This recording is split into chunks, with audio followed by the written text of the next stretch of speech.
Frank Susan, Thomas, South Carolina. I don't think any of the first-year coaches in conference last year made the tournament. Just how tough is it to take over a program and win immediately in this league? I mean, losing is tough. And I've only had 2 losing seasons in my career, and they've both been at Auburn. That's been difficult. But it would not be fair to just stop there. My first year, we inherited a really difficult situation.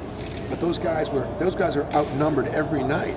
And yet at the end of the year, they sucked it up and they won 3 games in the SEC tournament. We played Kentucky in the semifinals. That hasn't happened at Auburn in 30 years. So when you do something in your first year, hadn't been done in 30 years, it's something. I got to give those kids credit for that. And then last year, we were 6-3 when T.J. Dunnins went down. 6-3. The 3 losses were to Colorado, who was an NCAA tournament team, Middle Tennessee State in this building in overtime in a game we should have won, but they turned out to be a pretty good team. Kermit's a great coach. And then at Xavier. Those were our 3 losses, and then Dunnins goes down. I don't have Taj Shamsuddin, my starting point guard, with both shoulders, and Purifoy's not eligible. 3 of my top 6 players aren't there the rest of the way. So it was difficult. Last year could have been a pretty good year for us. So I think in some ways we've made progress. We've had our moments, but I haven't been able to win like I was able to win early at Southern Indiana, at Milwaukee, or at Tennessee. And so my motivation, I want to provide Auburn with a return on their investment. Our fans we're sold out of season tickets 3 straight years. We're 4th in the nation in percentages of people in the seats. 91% of our seats are full every game. And they're hopeful. And so right now we're getting close to the season. And I have no problem going to sleep. But if I wake up, it's 2 o'clock in the morning, I cannot go back to sleep. Because I'm thinking about how can I give these fans return on investment? How can I do a better job for my players to put them in a better position than 11th? You did win immediately at Tennessee about a decade ago. Is it just tougher in this conference now than it was then, or is it just a different situation? Great question. I said it then, I'll say it. Buzz Peterson left talent at Tennessee. Absolutely left talent. And I inherited some really good pieces, and we won right away. It was also a style of play that was perfect. The 3-ball for Chris Lofton, the up-tempo for C.J. Watson, the undersized power forward in Dane Bradshaw, pressing with Major Wingate on the ball. I mean, the talent that was there fit what I did, and so it was a beautiful, perfect marriage, and it had success early. The league is better now than when I was at Tennessee, but it's not better at the top of the league. And that's how leagues are always judged, how good you are at the top. Kentucky's always going to be Kentucky. But when Billy was at Florida, they were always there. When I was at Tennessee, we were always there. And then those 3 teams in the East helped bring Georgia up and Vanderbilt playing that schedule. And then Arkansas or LSU or Alabama or Mississippi State, those are some teams in the West. But now, if you look at the bottom 4 teams in our league right now, Missouri picked last. Missouri is from the Big 8, the Big 12, the Big 10. What are they anyways? How many schools do they have in the Big 12? 10. 10, yeah. And they are, they're a great program with a phenomenal facility and a great history and tradition. They're picked last in the SEC. And then Tennessee with the best building and one of the best Hall of Fame coaches in Rick Barnes and real recent history of greats, picked, 13th? And then who's next? LSU. LSU? Uh-huh. They've been a perennial. And then Auburn.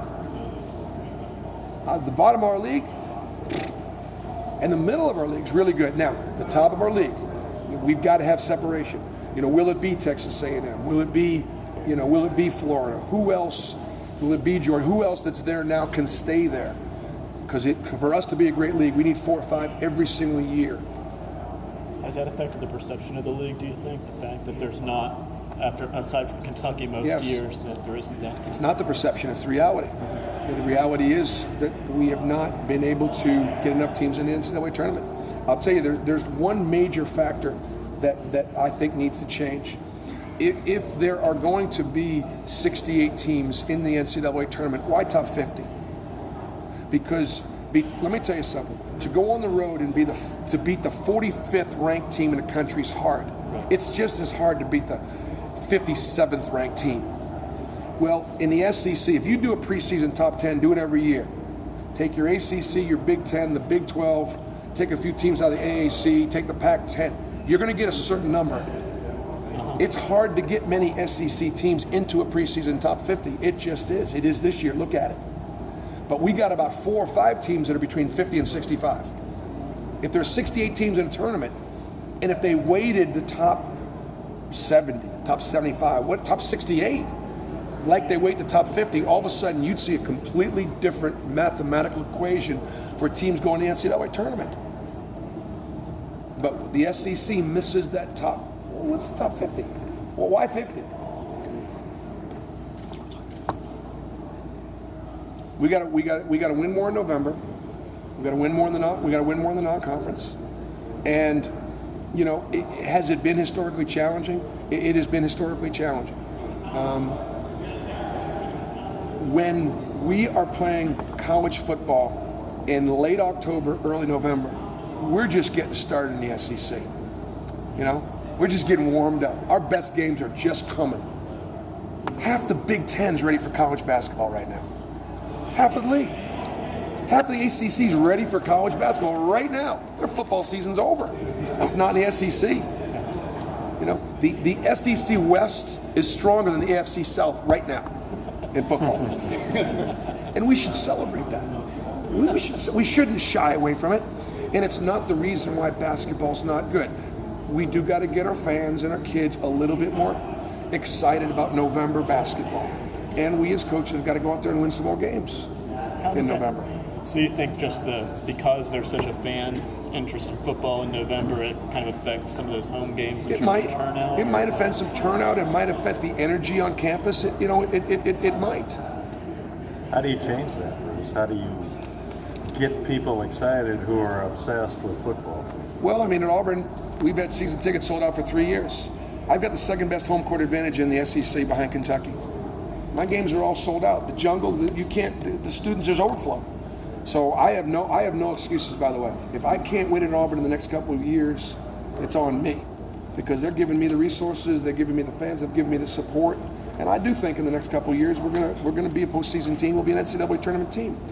But I think you gotta get people excited. We gotta travel. One of the things I'm so proud about? Go to an SEC road game. It's spectacular. And it's not just spectacular because of the home team.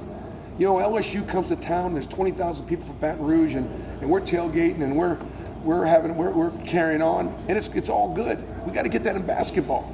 We don't have people travel in basketball except Kentucky. We got to get our fan bases to travel, because if you go to a college basketball, what makes tournament environments so great? It makes environments great because you got both teams in the house. When Tennessee played Vanderbilt in Nashville, and I get all that orange in the building, that was a phenomenal environment for college basketball. We got to get our fans not only to support them at home, we got to get our fans to start traveling. You talked about football. Is there enough of that, or can that be better in this league? The basketball and football players working with each other?